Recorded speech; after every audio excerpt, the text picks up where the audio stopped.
We start at rock bottom. Eddie is a writer living in New York City, but Eddie hasn't actually written anything worth reading in years. His apartment is a disaster. His finances are a disaster. His book is a blank page that mocks him every single day. His girlfriend, Lindy, has been patient for a long time. Then she isn't anymore. She breaks up with him on the street, and someone calls his name. He turns to find Vernon, the brother of his ex-wife. They haven't spoken in years. Vernon used to deal drugs. Now he claims to work for a pharmaceutical company. He takes one look at Eddie and pulls out a small, clear pill sleeve containing a single tablet. NZT-48. Vernon says humans use roughly 10% of their brain's potential. This pill unlocks the other 90. Eddie says no.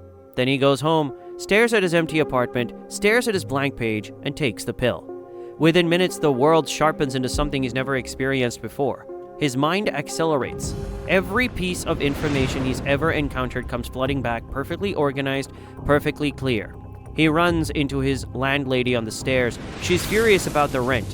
He glances at the book in her hand, a dense academic text on molecular biology. Without even thinking, he speaks about it with the fluency of an expert. She's so stunned she forgets about the rent entirely. Back upstairs, Eddie cleans his apartment in a frenzy of efficiency. Then he sits down and writes. He doesn't stop until morning. By sunrise, he has 90 pages.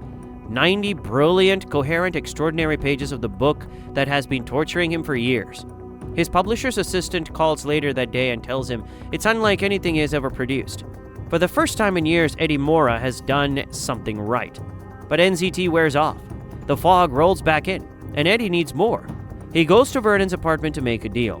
More pills in exchange for running an errand. Eddie handles it effortlessly. He comes back with the money. He knocks on Vernon's door. Vernon is dead, murdered inside his own home. Eddie searches the apartment before calling the police. He finds a hidden stash of hundreds of NZT pills. He takes every single one. Then he calls the police. With his new supply secured, Eddie goes all in. He devours books on finance, economics, languages, and law, absorbing in hours what would take most people years. His personality transforms alongside his intellect. The nervous, directionless man is gone. In his place is someone magnetic, decisive, and utterly in command of every room he walks into. He takes Vernon's money and puts it into the stock market. The returns are immediate and enormous. He borrows a large sum from a Russian loan shark named Gennady and doubles it in a single day. He calls Lindy. She barely recognizes him, but she's drawn back in immediately. Then two things happen. Eddie lands a meeting with Carl Van Loon, one of the most powerful financial figures in the city. He walks in, reviews the man's entire company portfolio in minutes, and delivers a series of strategies so unconventional and precise that Van Loon is completely floored. A partnership forms on the spot. But on the street afterward, Eddie's mind fractures. The blackouts start. He loses chunks of time, snapping back to consciousness in different locations with no memory of how he got there. During one of these gaps, a gang attacks him in an alley. His NZT-fueled mind calculates every angle of the fight in an instant. He dispatches all of them and wakes up at home the next morning, bruised but alive, with no memory of any of it. He tries attending the next Van Loon meeting without a pill. It is a catastrophe. He stumbles over basic questions. He can't follow the conversation. Van Loon stares at him like he's watching someone unravel in real time. Eddie makes an excuse and flees. The withdrawal hits him like a truck the moment he's outside. Then Vernon's sister and Eddie's ex-wife Melissa reach out. They meet. She tells him she used NZT herself once, that she knows what it feels like, and she tells him clearly what the long-term picture looks like. Deterioration, psychosis, and death. She shows him Vernon's contact list. Eddie calls the numbers one by one. Most of them are dead. Several are in comas. NZT isn't a miracle. It's a slow execution. Shaken, Eddie leaves the meeting and immediately runs into Gennady on the street, the Russian loan shark demanding repayment with menace. During the confrontation, a single NZT pill drops from Eddie's pocket. Gennady picks it up and swallows it. The change is instant. Gennady doesn't want his money anymore. He wants pills. All of them. Every last one. Eddie trades his entire remaining stash to clear the debt and goes home to confess everything to Lindy. The pills, the blackouts, the fight in the alley, all of it. She's horrified, but she wants to help. She goes out to pick up vitamins. The man in the leather coat who's been trailing Eddie for weeks follows her instead. He corners her in a bar. Lindy calls Eddie in a panic.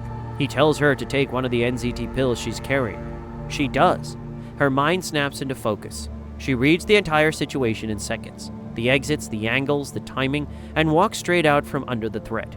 She makes it back to Eddie's apartment shaken, but safe. For the first time, she truly understands what he's been carrying. But Kennedy is now fully addicted and arrives outside the building with his crew. Not for money, for pills. Eddie, now operating without a supply and under threat from multiple directions, hires bodyguards, perfects his dosing routine with sleep, water, and no alcohol. He gets himself back on track. He reschedules the Van Loon meeting, delivers another masterclass. The partnership is sealed. Van Loon introduces him to a circle of elite investors, and Eddie is offered a key role in a massive financial merger that could reshape entire industries. Then his apartment is ransacked. His pills are stolen. He discovers the thief is the lawyer he hired to beat the murder charge connected to Vernon's death. The lawyer played the long game, waited until the perfect moment, and cleaned him out.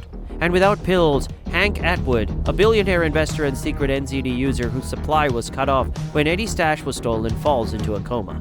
Then Kennedy breaks into Eddie's new penthouse with his crew. Cornered, desperate, Eddie makes a run for a single emergency pill he hid months ago in his old apartment. It was a backup planted by a paranoid, forward-thinking version of himself. He gets to it. Kennedy gets there too. In the struggle, the pill is knocked away. Kennedy grabs it, crushes it, and injects it directly into his bloodstream. A method he's discovered makes the drug even more potent. He comes at Eddie with everything he has. Eddie grabs a knife, kills Kennedy. The Russian crew swarms him. Eddie hits the floor, his mouth fills with Kennedy's blood. Blood saturated with NZT. His mind ignites. He fights his way out of the apartment and walks free. Sharp again, alive and furious. He finds the driver in the leather coat, the man who's been following him for months. He finally gets the truth. The driver worked for Hank Atwood. Atwood ran out of NZT when the corrupt lawyer stole Eddie's stash and kept it for himself instead of passing it along. Without the drug, Atwood crashed hard. The coma. The news reports. All of it. Eddie and the driver have a common enemy. They find the lawyer, recover every pill. 1 year later, Eddie's life looks nothing like the apartment he used to sit in, staring at a blank page. His book, written in one NZT-fueled night, is a bestseller. He's running for Senate, and he's winning. Then Carl Van Loon calls him in for a private meeting. Van Loon reveals that he bought the pharmaceutical company that developed NZT and shut down its production. He controls the only supply left in existence, and wants Eddie to become president of the United States. He would then use that office to advance Van Loon's global business interests. A puppet with the most powerful job on Earth. Eddie says no. Van Loon smiles. He thinks he has leverage. He thinks Eddie still needs the pills. Eddie tells him the truth. He stopped taking the original NZT a long time ago. Using his enhanced mind, he reverse engineered it, improved it, and eliminated the side effects entirely. He took it once. The effects are now permanent. His brain has been upgraded for good. He doesn't need Van Loon. He doesn't need the pills. He doesn't need anything.